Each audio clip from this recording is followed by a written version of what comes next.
The Indian government says it will gradually end the communications blackout in Indian-administered Kashmir. But some Kashmiris say they're skeptical that it will happen. Fez Jamil has more from New Delhi.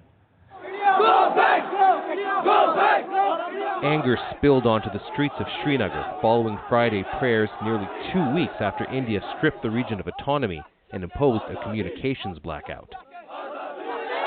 Hundreds vented their pent-up frustration at being unable to move in their own home and shut off from the outside world. Look at how many days we've been under curfew. If now Prime Minister Modi says everything is fine here, then he should lift the curfew. The protests happened as Indian officials in the region announced plans to ease restrictions imposed, they said, to counter security threats.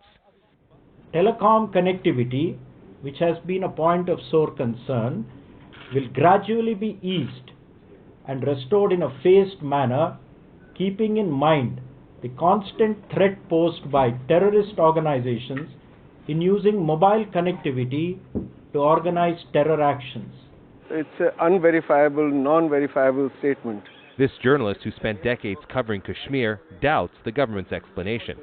So they can give whatever excuse they want to give or whatever rationalization they want to give, and people like you and I can be suspicious of it. We'll say it's incredulous, but how are we to know whether it's true or not? Whatever the truth, exasperation is on display in Srinagar. The Indian government says some of its offices have already resumed operating in the region and schools will reopen on Monday. It also says it will gradually lift restrictions on communications. Kashmiris say they'll believe that when and if it happens. These Kashmiri students studying in New Delhi haven't been able to speak to their families back home for nearly 2 weeks.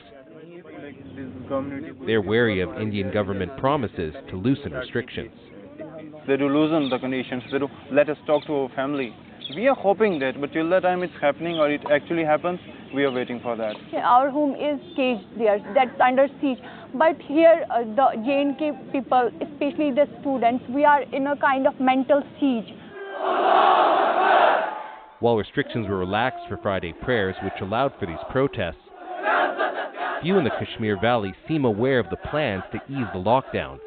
All they know is that right now, they can't move or live freely. Fez Jamil, Al Jazeera.